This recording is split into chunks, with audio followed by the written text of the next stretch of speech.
Hey everybody, this is Chris. Welcome to another episode of Pod Sass, where we put the sass in sassy. Today our guest is Gaurav from Involve, and we're going to talk about how he grew up as a child in a small village in India and how he ended up becoming the CEO of a Series A venture-backed startup that just closed their $16 million round. Pod Sass, where we're putting the sass back in sassy. Sponsored by LeadrPro, where you can book demos with target customers on demand and fill your sales pipeline instantly. All right, today we have Gaurav from Involve. Thanks for joining us, Gaurav. Thank you, Chris. Thanks for having me. Yeah, of course, man. Let's dive right into it. I'd love to know, what Involve is and what you guys do. Let's just start there with a quick elevator pitch around, what does Involve do? Quick pitch would be that what we do is we collect a lot of customer data and we try to tell a story to companies on what their customers are saying. So really, how do we help companies know their customers through data? It could be our first product is Involve.ai, which is a customer intelligence platform, and it's for customer success teams to always know and be proactive and data driven on how do they reduce churn, increase upsells and expansions, and how do they really make their customers happy. That's what we are in market for. But our vision ultimately is how do we make the world customer centric and everybody in a company know about what their customers are saying or wanting and what's next for them. That level of visibility can be largely valuable for a plethora of types of companies. That being said, what kind of companies are you guys focused on right now? Because it seems like this is probably more of like an enterprise tool, but do you foresee that this is going to be, are you guys going to be expanding more towards mid-market, SMB even? What does that look like and currently, and then versus what you foresee in the future? So we ran a lot of experiments around SMB, mid-market, enterprise on what would be best for us, who can adopt this the most, who can get the biggest value, and what the stickiness would be. So far, B2B SaaS companies, other companies like ours, where they're subscription businesses, I think that's the sweet spot for us. And what's really landing right now is mid-market and SME. So anything that has a startup or is SMBs, then they are a hard market because it's still small. It's all about sales and marketing for them, getting more customers. Mid-market is where you have 100, 500,000 customers, and it hurts to lose them. And then there's small, medium enterprises, which might be 100 million ARR companies. They're still pretty big, but not as big as the Googles and the Microsofts of the world. So that's kind of our sweet spot that we're going after. What's the background and the story of how you guys got there? Because it's a pretty narrow focus, or a specific focus, I would say, not narrow because it's pretty wide, but it's a very specific focus. How did you end up in that space? You know this better than anyone, Crispy. We've been working together for many years now, but when we first started about 5 years ago, we built this volunteering and community engagement platform. I was at a big company. This is my second startup. And I really hated the big company experience. And my idea was, how do people in a big company come together around a purpose, around a vision and a mission? And we raised some seed money for it. So we built this volunteering platform where people from multiple companies can come together, do projects for nonprofits. And it got off to a good start. We had a lot of users, but we really struggled to find product market fit. And because of that, we would lose a lot of our users. We had 450,000 users, but churn was 8% month over month, which is terrible, right? We would almost lose 1/4 of our user base every year. And in 2020, we built this internal dashboard, and all it was doing is, being engineers, we said, we have all this data that we've captured about our users for the past 4 years. Can we do some analysis to come up with which users are sticky and which are not? Which users can go us and take us into their companies? We saw that there's a bunch of users from Verizon, and they're paying, they're happy. Maybe there's a corporate opportunity here, and it was. So that kind of gave us some insights into collecting all this siloed data from multiple systems and understanding, is there churn risk and upsell opportunities within our base? And that's kind of how we started. And we literally had a spreadsheet, and we're using Python algorithms on the back end. We gave it to SCMrush, which became one of our first customers, and they saw tremendous improvements. They were able to improve their churn by double digits in 3 months by just using a spreadsheet model. And that was kind of our aha moment, saying, hey, maybe what we built is more valuable than what you're doing. So we we decided to pivot. I mean, I love that story, and I think it speaks more than anything to you as a founder, because like I think there's so many founders out there that would just try to continue to squeeze a square peg down a round hole, and you weren't like that. I mean, you were able to at least like, you know, put ego aside and actually look at what the market was saying and make that decision, you know, to pivot the business. Because I know there is like a lot of ego involved, you know, like a lot of like your own blood, sweat, and tears involved in that early stage, and you go down this path of this is like the greatest idea in the world, and you really want to believe that, buy into it, right? And then to realize that that's not necessarily the thing that's going to work. You know, it takes definitely a unique mindset, and I think that's one of the things I appreciate so much about you as a founder is like that you took that and were almost like holistically able to look at what was going on and then make that decision.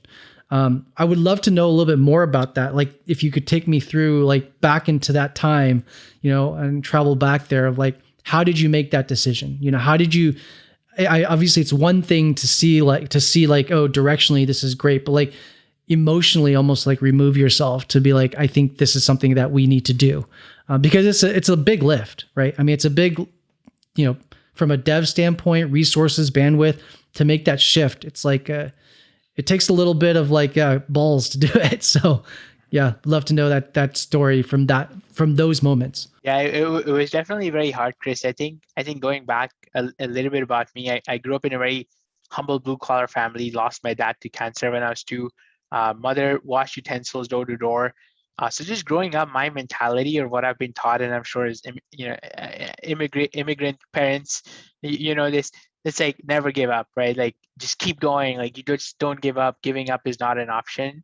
So it was extremely hard because this strong belief that I held was like, you just never give up. You keep trying and there's going to be a way. It's going to be a magic bullet, and don't listen to the market. Don't listen to the naysayers. I think that was kind of the mentality I had, and had to really fight that mentality. One of the things that emotionally that I went through was not just letting myself down, but I was really thinking about, we had this core team, and it's not that we didn't have revenue. We had almost 2 million in annual revenue, annual recurring revenue that we had, and obviously it was slow growing, but we were doing okay-ish. We had raised some money. We had some good VCs who had backed us. Everybody had bought into the vision, like amazing VCs who have backed billion-dollar companies backed into the vision. We had founders or people who had left Accenture, Microsoft jobs who were with us.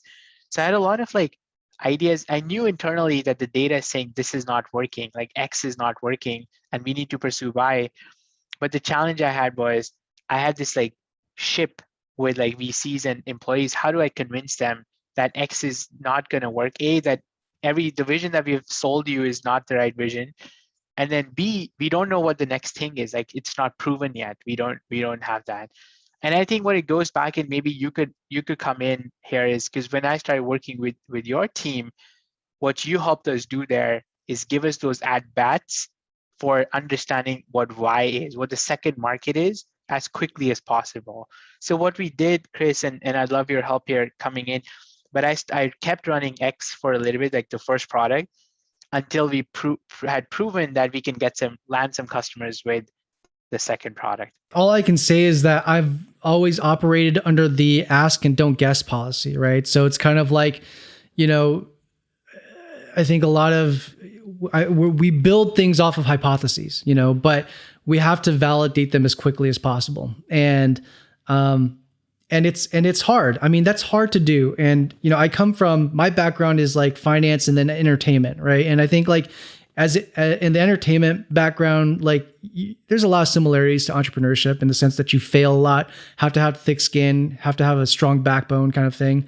But I think like one of the biggest caveats is that there's so much ego involved in entertainment. And so like ultimately the reason why a lot of people fail is not necessarily that they don't have like a strong work ethic. It's that they're probably backing the wrong product, and that's themselves. And that's such a hard thing to kind of like overcome, right? It's like to say, I am not the next biggest thing, you know, like is such a difficult pill to swallow. And founders, I think, go through a very similar journey, you know, like, and so, yeah, I think like it's at the end of the day, though, it's like you can let data dictate, and you can let, you know, this validation system dictate and tell you directionally, you know, what should you be doing. And if your end goal is ultimately to like shape shift or make an impact on this world, or, you know, make a bigger difference, there's a lot of ways to do it. And I think just kind of like taking that mindset to like listen is so important, and not enough founders do it. Like, I mean, I'm sure you know this too, and probably, you know, as we've worked together in the past, is like, you know, there's one version which is trying to like just say how great your solution is and be enthusiastic and hope that sticks. But at the end of the day, like, you know, a lot of these startups we see is that there's very little brand equity, right? Like very little brand trust. Nobody knows who you are yet, even though you're maybe developing the cure for cancer. Like nobody knows who you are. And so the biggest gap there is trust. And so how do you bridge that gap? And so, we found ways to generate the at bats, and we shift the focus of like, not focusing on how on storytelling how great the product is, but like how do we position it in a way where we can convince somebody to give us some of their time, and that we do like a, you know, matchmaking or a qualification process, you know, previous to that, to make sure that at least on paper they seem like a good fit. But that's where we can allow the market to then validate, you know, and kind of like prove or disprove what the idea is. And I think that's all we really did for you guys. I mean, like, again, I think you took that and found those nuggets. And, you know, again, like somebody else, different founder, and we've seen this plenty of times, would just continue to try to, look, we have 100 at bats and we're not closing. We need to refine the sales process. And at the end of the day, they might refine the sales process and they might close 1 to 2 deals, but they're going to see churn. And it's like, again, one of those situations where why continue to go down that path when you're really not providing the value that's a must-have? I love what you said, Chris, there is the hypothesis-driven culture.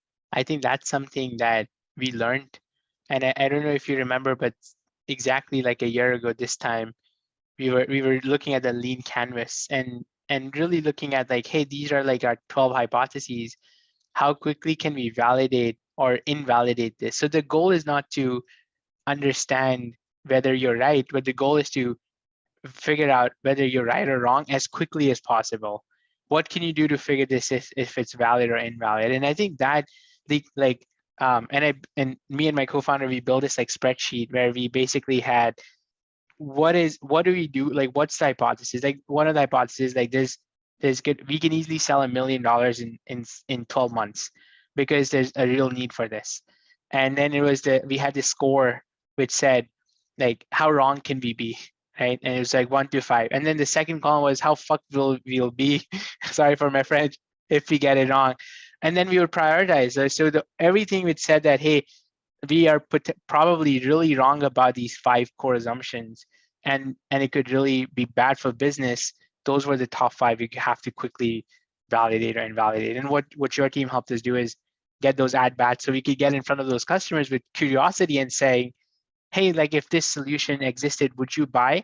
And would you actually pay us $100,000 for this, right? Like, would you be able to get that done for us? And then some people were like, yeah, if this existed, like I could easily get $100,000. And which kind of, just getting those hypotheses validated and invalidated were the way that we were able to pivot so fast. That's awesome. Yeah, it's a great story, man.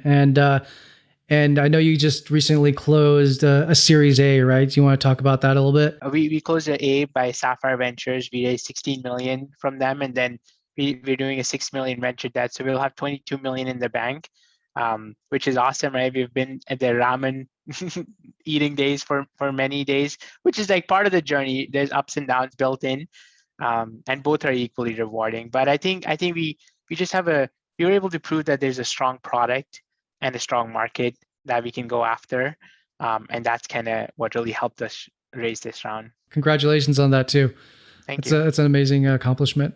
Just when you look at the stats of a very startup, and how many are out there every year, and those that actually get to where you've gotten to, it's less than 2%. So it's like, it's a big accomplishment for sure.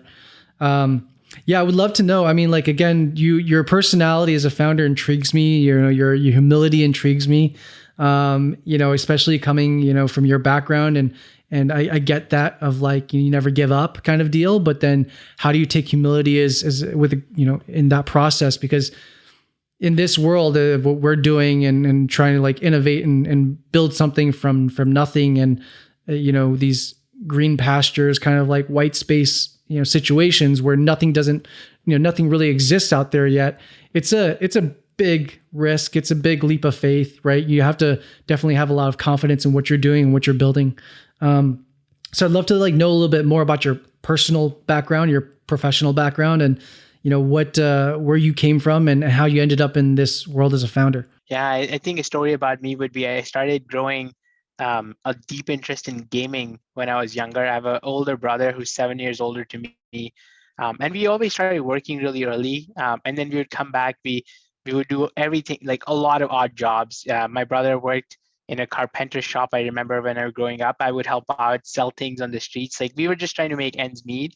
But we would come home and we had this old Windows 90 PC and we just play video games. And I think that's kind of what really got me excited about building things. And I started coding because of it when I was 10 years old. Built my first video game at 12.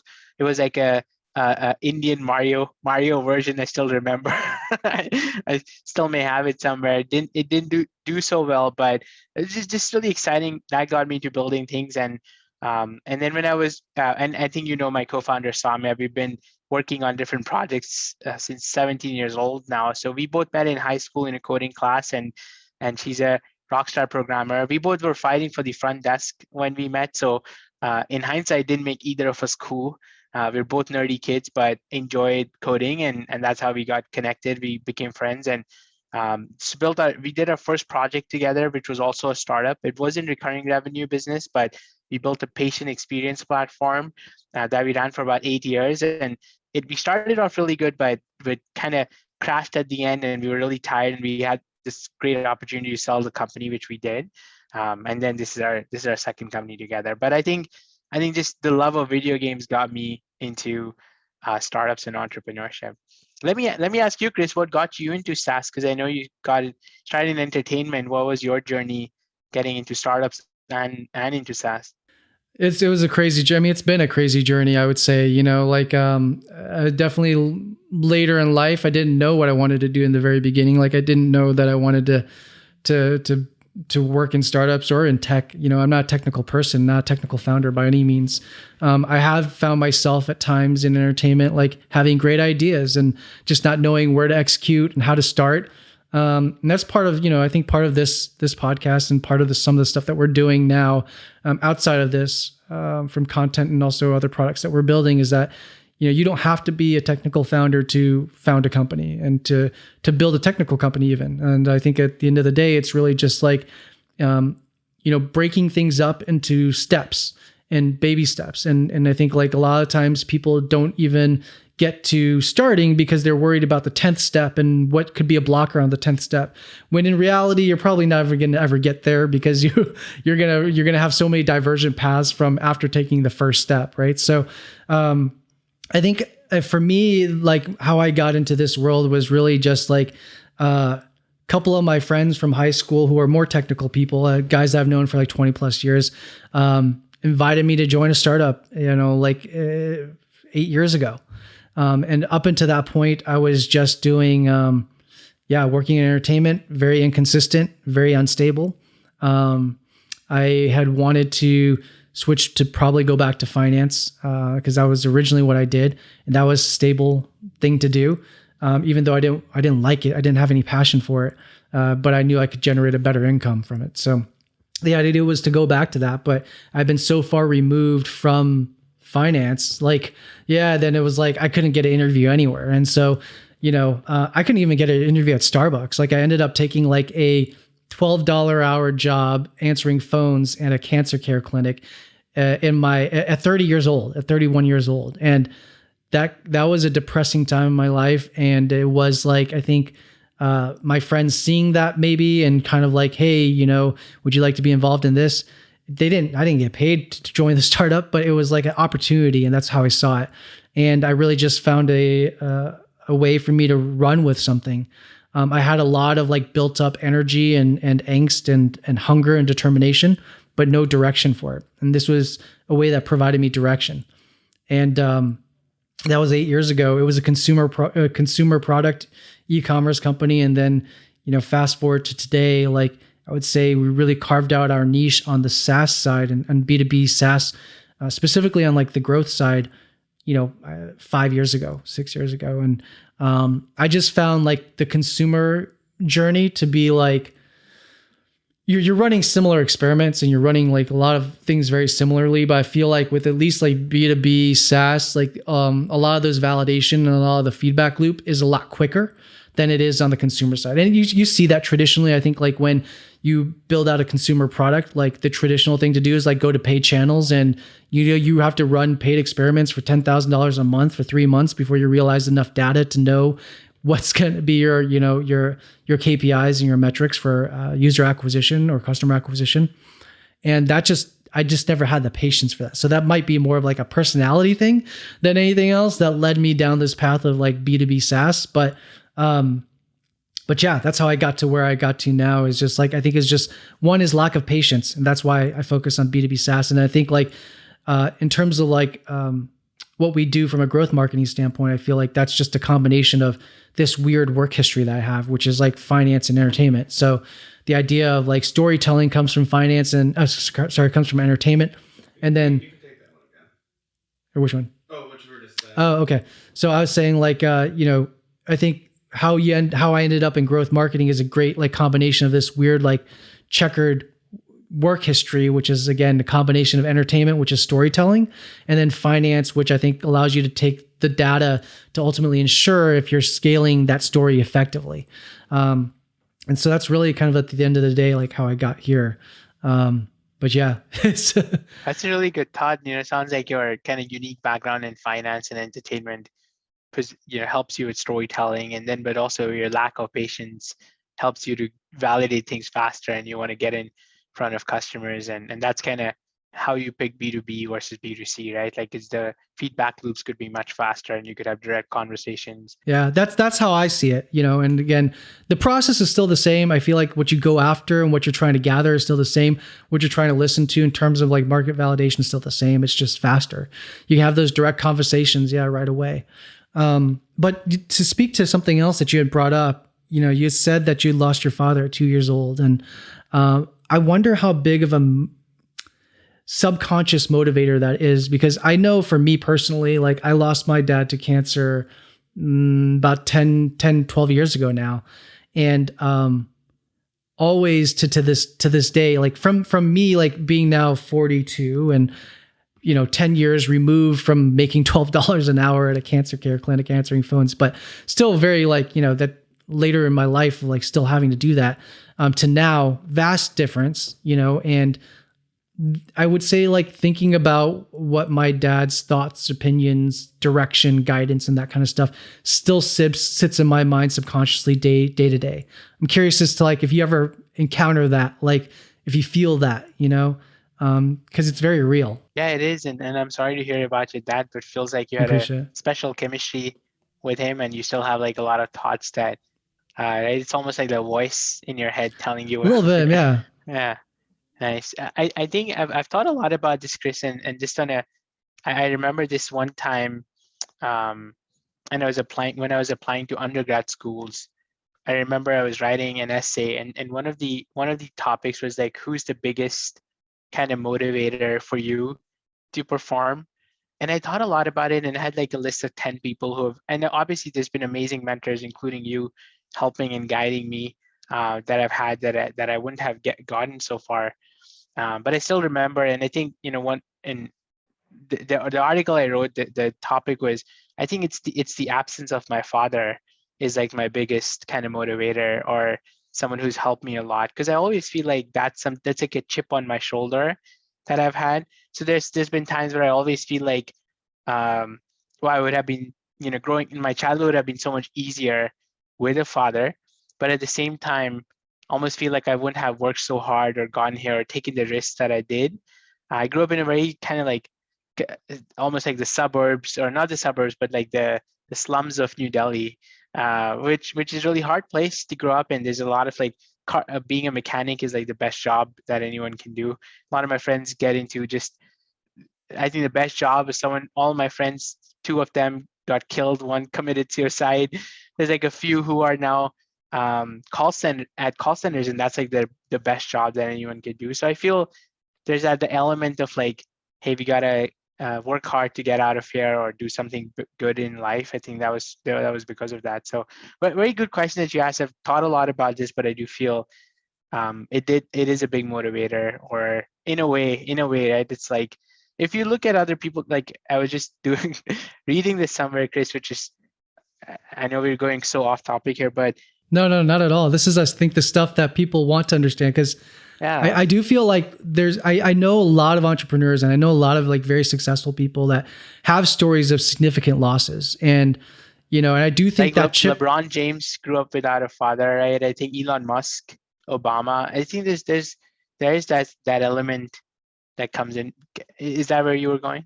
Yeah, that chip. I mean, that chip on your shoulder. I mean, I got goosebumps when you're talking about it. Like, I relate to that 100%. And I feel like there's a lot of people that could probably relate to that. And it's just not talked about for whatever reason. But I feel like that's definitely like a very real thing that can push. I think like entrepreneurship, sports, whatever, like becoming the best or becoming the greatest or becoming successful, what it is that you do, like just requires you to become somewhat more uncomfortable than more comfortable with the uncomfortable than the norm, right? And building up your tolerance to deal with more uncomfortable stuff. Yeah, and it becomes more normal. Your threshold for it becomes normal. Like, does it teach you a lot of grit? Or is it just your pain tolerance goes up a little bit? Is that your pain tolerance goes up? I mean, it's like, to me, it's like a muscle. Like, you can train it, Yeah. And there's a lot of people who just sit in comfortability and they're just like, that's my zone. But I do believe strongly like that there's people who oscillate within wider ranges, and those are the ones that achieve something great. Whether it's an artist that can connect with a wider audience, or it's like an entrepreneur that builds something that connects to a huge market. Whatever it might be, I think it's like that. It's those things, those almost like the intangibles that really kind of like pushes you and builds character, whether it's directly or indirectly. So that's why I thought it was an important topic to cover, but I think it makes a lot of sense. I love that. I love how you say it builds character, because I think that is so true, and that's definitely needed in entrepreneurship or anything, right? Like being in the top 1% of whatever you're doing, and whether it's entertainment or sports or finance or anything almost. I think you need a lot of character for it, because there's going to be a lot of hardships and failures. How do you handle failure? I mean, obviously it's, I think, we know that it's a prerequisite, right? Like, going into this now, and you could look at, I guess, like the first iteration of Involve as like a failure if you really wanted to, but it's not. I don't look at it. I look at it as more of a learning exercise, but I'm curious as to how you perceive it. Another great topic. And I think a lot about this, Chris. I think what I'm really good at, and I've done a lot of like soul searching, I have a lot of grit. And I define grit by the ability of like, hey, you lose and something bad happens, and how quickly can you get up, right? And that's what grit. So if you get punched in the face as a boxer, as an MMA fighter, like how quickly do you bounce back from it? And then there's resilience that I've been reading a lot about, which is how bad do you feel about it? Like, how quickly can you get rid of this feeling bad for yourself? And I think I'm really bad at that. Like I sit on failure a lot, and I feel really bad. And I think part of it was growing with a brother. I'm so competitive. I grew up very competitive. In anything I do, I'm very competitive. So I hate losing. But it also comes with this thing of like, there's so much losing in a company. Like, we lose deals every day. You lose, investors say no to you. I feel bad for days. I mope for days about it. And it just doesn't, like, it's not that I'm not working or bouncing back, which is kind of like going back to saying, doing the second iteration and still trying, but I still feel bad about it. I still like wake up some days or wake up like in the middle of the night thinking, man, what could we have done better 2 years ago to have not failed? Yeah. I'm curious, is like, now that you guys are in this, like, kind of like, you guys raise your Series A in this hyper growth kind of phase, like that's traditionally when you get that 20 some million, is like, we know what you can grow into. Now it's time to grow into it. Right. I mean, I feel like when you get to that position, now it's more like you are hiring and managing, and you're instead of as a CEO that's wearing 100 hats, you might still be wearing a lot of hats, but now you can hire, specific specialists, and you could take a little bit more of a back approach to it.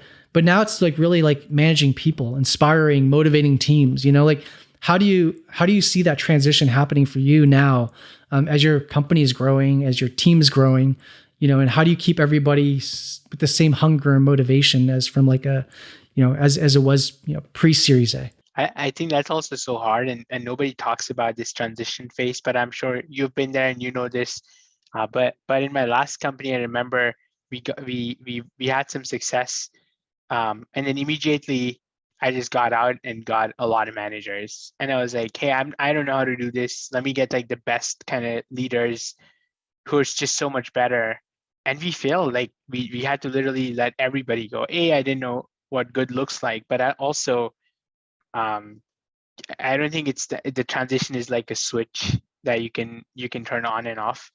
I think one of the things that I'm doing and having talked to a lot of CEOs who are good at it is like you're constantly recruiting and you're setting a vision, you're setting goals for it, and then you're trying to backfill your team where it's needed. So you just can't walk away from everything. But right now, 3 months ago, we hired a great customer leader who does everything post sales and strategy for us. She was an early employee at SuccessFactors, grew it to multiple billion, left to join a company called Glint, got acquired through LinkedIn, and then LinkedIn got acquired by Microsoft. So she's been there, done that. She's like an experienced leader. So it's really comfortable handing it off to her and saying, hey, you go run with this. And she's doing phenomenal. But then there's been other times with engineering, as an example, the leader we have is more of a stretch leader. So I'm still involved in making sure that the leader grows into it, can learn tough things like how do we let people go, which is so hard. Like, nobody talks about how hard it is for someone who's a first-time manager to like fire a couple of people. Like until you've done that, I think hiring is hard, but firing is equally hard. So I think there's been a transition. I'm learning a lot, Chris. Is to be sincere, I feel I'm not great at it, but that's absolutely I have to. The stage that we're at is getting away from founder-led sales and founder-led marketing and founder-led everything to now sales-led sales and marketing-led marketing and finance-led finance. I think that's where we're at, and it's a process. I think I have 60% of my leadership team built and ramped, but I still have gaps that I have to fill and constantly working towards those. Yeah, I mean, just hearing you speak about it, though, I feel like that's valuable for people to hear, because it does require that level of mindset to know it's that level of awareness. And I feel like that's probably what now I'm thinking about it, I feel like that's what you're really good at. You have a really good level of self-awareness, which is like, yeah, to know what you're good at, to know what you're weak at, and what you should be hiring against and what you should be assisting, or where you can find that stretch person because you feel like the ROI is better fit there on human capital than it would be on hiring somebody, with more experience, right? So it's like, I think it's knowing how to make those calls, but knowing the self-awareness to make that decision, right? So, yeah, I think that makes a ton of sense in terms of where you're coming from. Yeah, I mean, what would you suggest to, some founders out there that are kind of like in that stage right now of, going through your experience of like not seeing that growth trajectory that they had set out to, they've gone through a lot of these hurdles, they've got to the 2 million in ARR, for example, but they're not seeing that month over month growth that they would love to see. What would you suggest to them? What advice do you have in terms of how they should evaluate, the current landscape of their business and ultimately like making that call on product market fit? I think you said it, and it's so perfect. I think it's evaluating product market fit and really just being certain that there's product market fit or not. And there might be, not saying that there's not going to be all the time, but just making sure that there's a pain point that a set of customers feel, whether it's a B2B, but especially for SaaS founders, you clearly can identify these people and that there's enough of these people. Then being able to make sure that your product actually solves that pain, because a lot of times it doesn't. Like, you're selling the vision, you're selling the story, but when people buy it, they may not. There's no active usage. They may not see the value that your product provides. But once you evaluate that you have post-product market fit, then it might just be evaluating, do you have the right team to execute and get you enough leads really understanding the pipeline funnel. I think that's so important in B2B world is understanding how do you even have enough at bats? I think that is a pretty big problem for a lot of people is they always feel like, hey, we're not getting enough conversions. The conversion rates are really bad. And then you ask what your conversions are, and people are like, it's 10%. Like we talk to 10 people, we only get one sale. That's common. You gotta, right? That's life basically, right? Like you won't win every single deal. Maybe there's an opportunity for you to go out there and get 100 leads or 1,000 leads next time so that you get enough at bats, get those conversion rates up, improve like your average contract values. And I think there's a lot of levers you could pull, like pre-product market fit and then post-product market fit, which go from everywhere from number of opportunities you're creating every day, every month. What's your average contract value for the opportunities? Can you increase it? And then what's your win rate? Can you win more deals that you're getting? I think those are like the three big ones you could look at. But starts with evaluating your product. Do you have a good product market fit or not? That's great advice. On that note, I think we'll close it out here. I think there's a lot of great little anecdotes that you shared. I love hearing your story and just kind of your background. You added a lot of personality to, I think, like what Involve is and what you guys are about. I love your passion for customer success. I see your posts on LinkedIn all the time, and I definitely suggest people check you out. If you wanted to share kind of real quick, one more time, the elevator pitch and who this product would make sense for, we'll share that information. So anybody who's interested in potentially, reaching out to you guys to use your product, we can do that. Yeah, I think as a quick summary, what we do is, we're trying to build an intelligence platform which can take your data from multiple systems and really help you understand your customers. Like go account by account and figure out what the health is, whether someone's about to leave or churn, whether someone can grow and upsell. And that's kind of what we help you do by creating an early warning dashboard for your teams. And usually we sell to heads of revenue, heads of customer success, heads of customer service. I think that's kind of our sweet spot. So if there's anyone out there, feel free to reach out, but also would love to also talk to any SaaS founders if there's anything that I could help with. Well, thanks so much, Gaurav, for taking the time. Really appreciate it. And great to hear your story. Yeah, I really enjoyed the conversation, Chris. Thanks for having me. Awesome. Thank you. Thanks for tuning to today's episode and listening to Gaurav's story. Very inspiring, very motivational. And if you like to listen to more episodes, please go ahead and subscribe below or give us some 5-star reviews because we really like those reviews.